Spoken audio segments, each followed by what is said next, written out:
Okay, now अब आज हम, अभी मैं टेक्निकली अभी आपका इस चैप्टर में नहीं आया, लेकिन केमिकल रिएक्शन मैंने इसलिए लिख दिया। Yesterday we have made the 2 videos, आज मैं 3rd वीडियो इसमें बना रहा हूँ, जिससे कल भी मैंने आपको सिंपल, हम क्या कहते हैं, हमने कहा Na और प्लस Cl, जब इसको आप रिएक्ट कराते तो NaCl कॉमन आदमी लिखेगा, लेकिन यहाँ पे सोडियम है, सोडियम, और एक गैस है क्लोरीन गैस, इसको देखो ये Cl2 हुआ, और ये मेटल है, दिस इज द मेटल, और प्लस ये आपका नॉन मेटल है, याद रखिएगा, जिसको आप गैस कहते हैं, और इन दोनों में जब आपके केमिकल रिएक्शन हुई तो ये आपका सॉल्ट बन गया, दिस इज द सॉल्ट।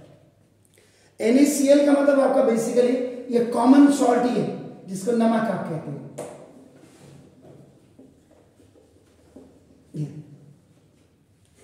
ये बैलेंस करके मैंने देखा, लेकिन ये हुआ कैसे, आपको कैसे पता, हाउ यू नो दैट अपन कि ये मेटल है और ये नॉन मेटल है,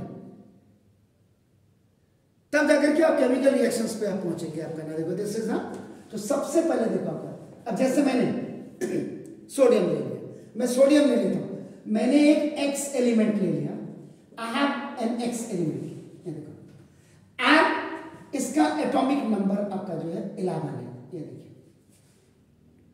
तो इलेक्ट्रॉनिक एटॉमिक नंबर 11 है, इसका मतलब यही आपका नंबर ऑफ प्रोटॉन होगा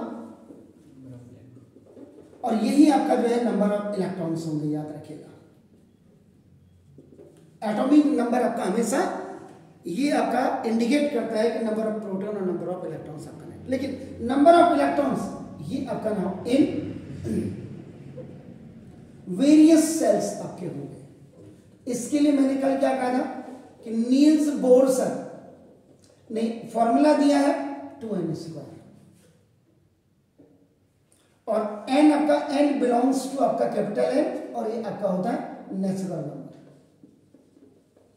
and natural number starts from 1 to 3 and so on आपका होता है। इसका मतलब number of electrons in various cells,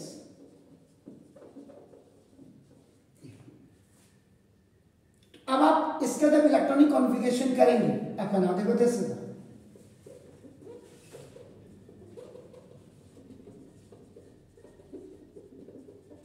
ये आपका हो जाएगा, ये देखो फर्स्ट सेल आप जब करेंगे, फर्स्ट सेल में n इज इक्वल टू 1 रखिए, तो आपका देखो, तो 2 × 1 का square is equal to 2। Second cell की अगर आप बात करते हैं, n इज इक्वल टू 2, तो 2 × 2 का स्क्वायर इज इक्वल टू 8, तो सेकेंड सेल में आपका 8 होना चाहिए ना। थर्ड सेल में n इज इक्वल टू 3, तो आपका 2 × 3 का स्क्वायर इज इक्वल टू आपका 18 हो गया, 3 3 = 9, 2 = 18, ऐसे ही आपका 32 50 आपका ऐसे चलता रहेगा।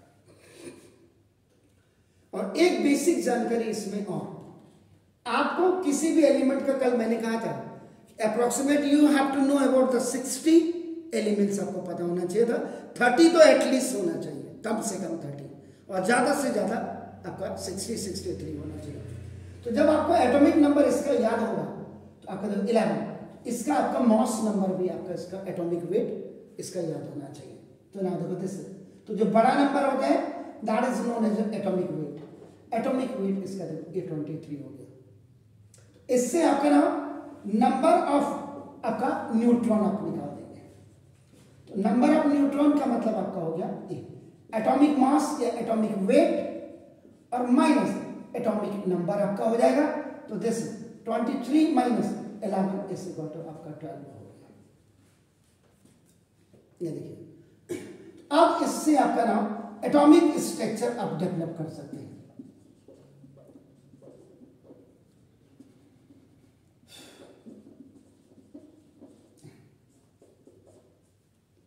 एटॉमिक स्ट्रक्चर के लिए ये जब आप बनाएंगे, ये आपने X या सोडियम एटम आपने बनाया, इसको लगाने से यही होती है सबसे बड़ी दिक्कत, ये होती है लिख नहीं पाते हैं। इस सोडियम एटम आपने देखो ये हो, इसके जो बीच में होगा यहाँ पे इन द सेंटर, ये आपका ए प्लस होगा। क्यों होगा? नंबर ऑफ जी नंबर ऑफ प्रोटॉन की वजह से। नंबर ऑफ प्रोटॉन आपके कितने? 11। और इसके नंबर ऑफ जो न्यूट्रॉन होगा वो आपका कितना होगा? 12 होगा। And what is this? ये आपका क्या है? This is the nucleus. Nucleus. अब इसके बाहर जो आउटर सेल होंगे,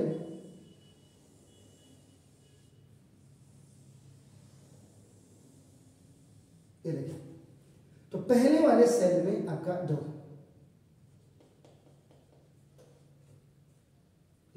जब आप इसका इलेक्ट्रॉनिक कॉन्फ़िगरेशन करेंगे सोडियम का तो 281 हो गया आपका नाम।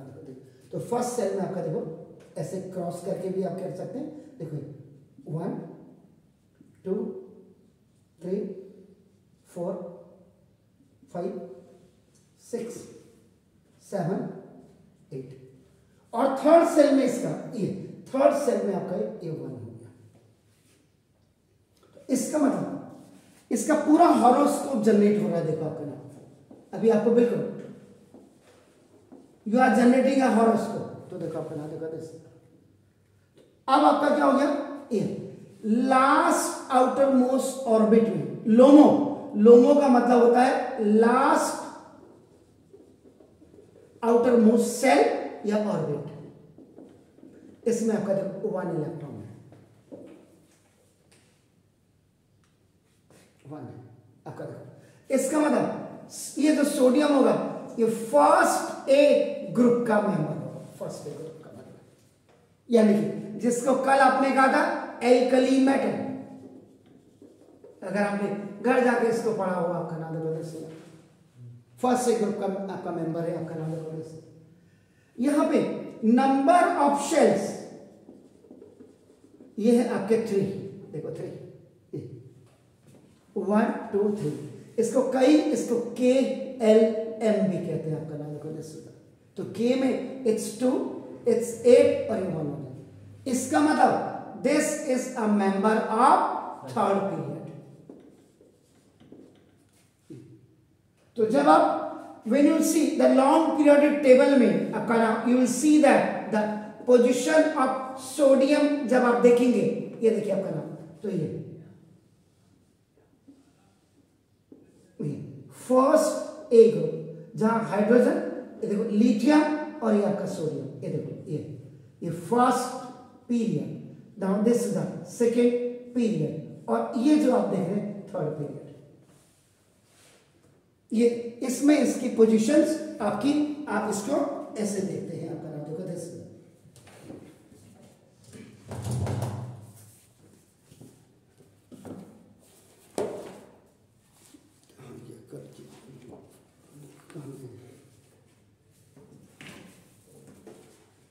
ये देखिए दिख रहा है क्लियर? देखो आप ये देखिए आपका नाम जो आगे से दिख रहा है, ये देखो दिस ये फर्स्ट पीरियड में देखो आपका ना ये है, तो देखो हाइड्रोजन, ये देखिए हाइड्रोजन, ये देखो लिथियम और ये आपका सोडियम है, देखो आपका नाम देखो दिस, ये देखिए आपका नाम ये। तो ये लॉन्ग पीरियोडिक टेबल में इसकी पोजीशन आपके बिल्कुल आपका नाम देखो दिस क्लियर हो गई। अब सबसे बड़ी बात क्या है कि देखो लास्ट आउटर मोस्ट ऑर्बिट में नंबर ऑफ इलेक्ट्रॉन्स आपका देखते हैं, नंबर ऑफ इलेक्ट्रॉन्स ये अगर 1 2 3 1 2 3 इट विल लूज, ये आपका लूज करेगा आपका नाम, और लूज करने वाला आपका हमेशा पॉजिटिव वैलेंसी बनाता है, पॉजिटिव वैलेंसी, और पॉजिटिव वैलेंसी जो लूज करेगा वो आपका क्या होगा? मेटल होगा। इसको आप डोनेट करना भी कह सकते हैं आपका नाम देखो दस। तो फर्स्ट सेकेंड में अगर नंबर ऑफ इलेक्ट्रॉन्स आपका देखो ये आपका 5 6 7 5 6 7, तो ये आपका क्या करेगा? गेन करेगा, और गेन करने वाला आपका हमेशा निगेटिव वैलेंसी को आपका नाम शो करता है। तो ये आपका दीज आर नोन एज आपका नॉन मेटल्स या और इनको आपका गैसेस कहा जाता है। ये देखिए एंड नंबर ऑफ इलेक्ट्रॉन्स अगर आपके 4 है तो ये आपका दिस इज ये आपका क्या करेगा, गेन भी करेगा एंड आपका लूज भी करेगा।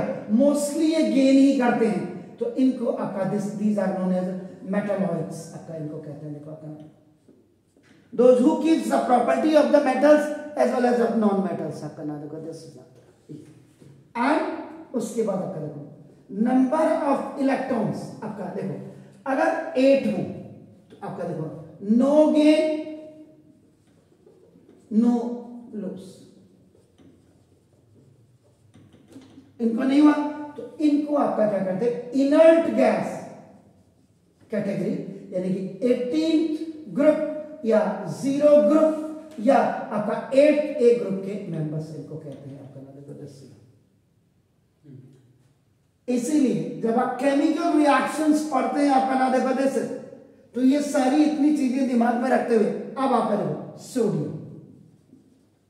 सोडियम एटम है एंड इसके 281 इलेक्ट्रॉनिक कॉन्फिगरेशन है।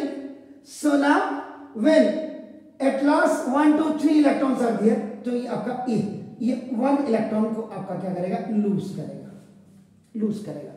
तो लूज करेगा तो ये सोडियम आयन आपका बनाएगा। एंड नाउ देखो अब लास्ट आउटर मोस्ट ऑर्बिटल एक इलेक्ट्रॉन इसने लूज कर दिया, कोई आएगा भीख मंगा उसको दे देगा, तो ये अब ये आपका सैचुरेटेड आपका हो गया। नाउ देखो दिस, अब इसको कोई दिक्कत नहीं है, दे दिया। इसकी ताक में कौन बैठा होगा आपका, जिसको एक चाहिए, तो जैसे आपका क्लोरीन हो गया, क्लोरीन का इलेक्ट्रॉनिक कॉन्फ़िगरेशन आपका नाम 287 होता है आपका नाम, क्योंकि इसका जो एटॉमिक नंबर होता है दैट एटॉमिक नंबर इज 17 आपका नाम देखो। तो जैसे इसने लूज किया वैसे इसने इसको इनटेक कर दिया, यानी कि गेन कर दिया आपका नाम देखो। एक इलेक्ट्रॉन किया तो Cl माइनस हो गया आपका नाम देखो।